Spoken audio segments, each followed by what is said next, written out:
Salam saudara-saudara, saya harus menanggapi penghapusan pasal penistaan agama dalam RKUHP yang sedang digodok oleh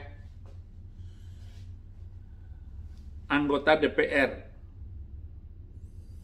Saya memang pernah ngomong agar undang-undang pasal penistaan agama ini dihapuskan. Videonya banyak yang sudah saya sampaikan lewat YouTube saya, channel saya, dan sudah dibagi kemana-mana oleh teman-teman semuanya. Tapi saya mau bilang begini, meskipun itu sudah dihapus atau mau apapun, selama 300 ayat yang telah melahirkan malapetaka dan bahaya itu tetap dipakai dan ada dalam otak hati bangsa ini, percuma. Kecuali pemerintah jelas-jelas membuat undang-undang yang mampu mengayomi seluruh umat manusia yang hidup di sebuah negara itu. Karena bangsa ini sudah berat matanya ketutup, otaknya, hatinya tumpul, pikirannya sudah kesurupan oleh agama itu. Maka susah untuk berbicara apapun, untuk melihat hidup kebenaran, kebaikan, toleransi, keadilan. Enggak akan ada selama mereka masih memakai ayat itu. Menteri yang mulia yang pernah menanggapi saya mengatakan bahwa tidak bisa dihapus satu ayat pun karena kitab itu isinya 6.666 ayat. Sekarang begini Pak Menteri yang mulia, kalau dalam surat ke-9 ayat 29 boleh memerangi orang-orang Yahudi, orang-orang Kristen karena tidak percaya kepada Allah, hari kemudian tidak mengharamkan apa yang diharamkan oleh Allah dan Rasul, dan tidak beragama dengan agama yang benar, yaitu agama itu, yaitu mereka yang diberi Alkitab, dan tidak membayar jizyah. Sekarang ayat itu yang termasuk dalam 6.666 ayat itu, menurut Bapak yang mulia, itu ayatnya benar kagak? Harus dipertahankan atau tidak? Atau surat kedua, itu salah satu ayat saja yang saya bikin terkenal selama 15 tahun ini. Surat kedua ayat 191, patenono wong kabeh, yaitu wong kafir, di mana saja kamu jumpai mereka. Menurut Bapak, ahli hukum, profesor, doktor ahli hukum, ayat kayak begini ini wajar atau tidak ada di dalam 6.666 ayat itu? Nggak bisa. Mari secara sempurna kita aminkan bahwa 300 itu harus dihapuskan. Tidak boleh lagi diajarkan di pesantren, di sekolah-sekolah. Tidak boleh lagi diajarkan di dalam otak manusia. Tidak boleh lagi untuk diperkatakan di dalam kehidupan bermasyarakat. Tidak boleh lagi dilombakan. Jangan masukkan ayat itu di dalam perlombaan ayat. Yang ngaji tiap 3 tahun secara nasional 4 tahun di tingkat internasional. Baca kitab suci, ajarannya seperti itu. Ini yang saya maksud, Pak Menteri. Sehingga apapun yang dilakukan, dibahas oleh departemen itu semuanya, oleh Dewan Perwakilan Rakyat yang ada di Senayan, percuma.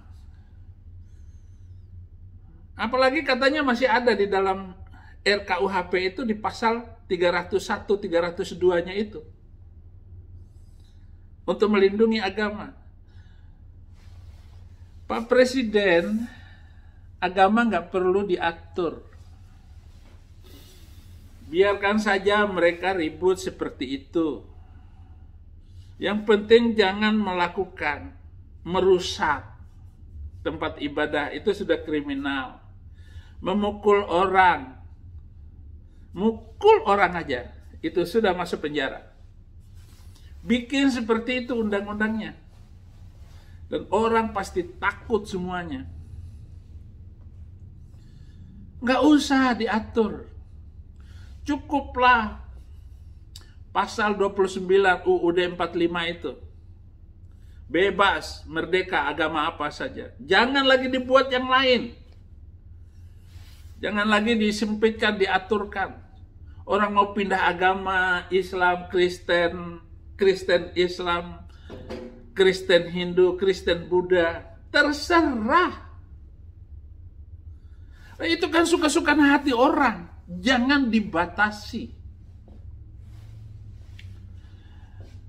Apapun yang terjadi, saudara-saudara, walaupun pasal penistaan agama itu sudah dihapuskan, tetap berat sebelah. Polisi kah, tentara kah. Karena mereka, agama itu asasi yang hidup dalam kehidupan manusia ini sendiri. Susah diatur, nggak usah diatur. Di Amerika nggak ada orang yang ribut masalah agama. Apalagi grup-grup WA, grup-grup agama, grup-grup Facebook itu nggak ada lagi. Kemarin Bareskrim itu datang ke Sumba sana untuk menangkap anak rohani saya. Kamu mau ikut ke Jakarta atau serahkan akun kamu? Ini sudah kriminal, ini Bareskrim. Bareskrim adalah pasukan kriminal yang merebut akun orang. Pak Jenderal Listio, itu anak buahmu merampas akun orang. Gratio Pelo sudah ditangkap. Somad, sumber penjahat, kejahatan beragama tidak ditangkap.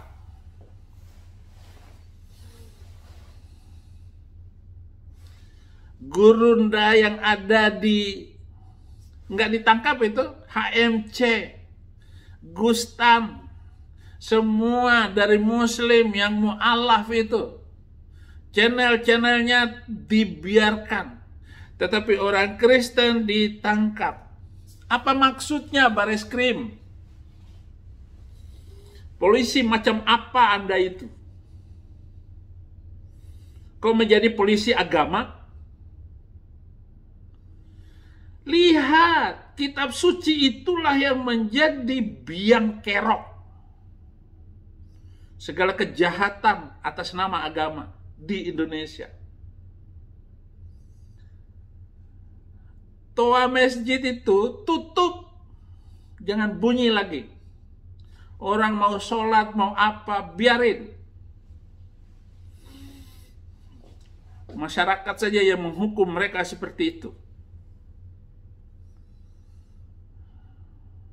Nggak perlu ribut masalah agama, nggak perlu negara atur agama. Hak asasi manusia. Mau negara Indonesia damai, biarkan agama itu berkembang sendiri. Yang Kristen berkembang sendiri, asal jangan perang agama seperti yang telah terjadi selama ini. Cukup Indonesia ini menjadi negara yang luar biasa dengan kekayaan budaya, kekayaan agama, kekayaan suku, bahasa.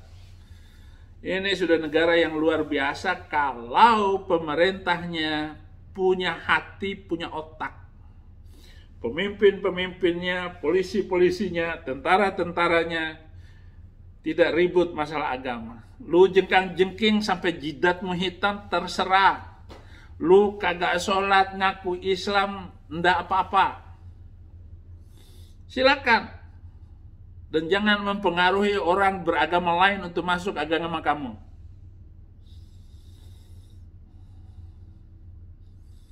Kamu ngajak orang Kristen masuk Islam, nggak bakalan ikut agama kamu itu dengan jengkang-jengking 5 kali sehari. Nggak mungkin, nggak mampu.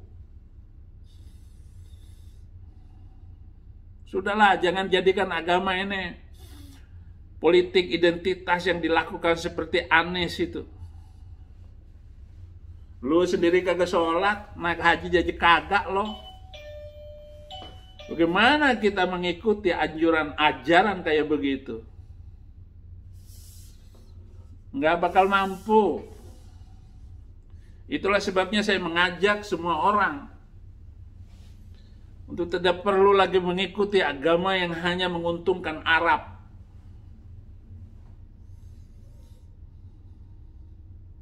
Orang sekolah saja nggak dibangun, hidup miskin di Indonesia, untungin si Arab. Nggak perlu itu, saudara-saudara. Oke?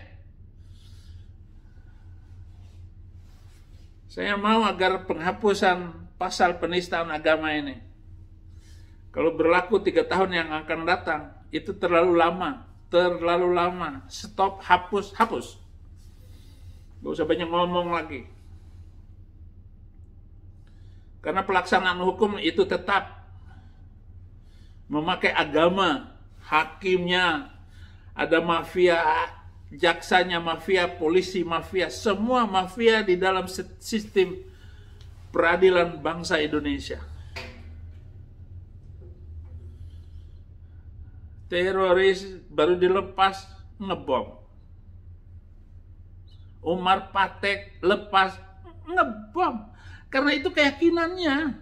Itu sebabnya saya minta 300 ayat itu hapuskan. Terima kasih. Tuhan Yesus memberkati.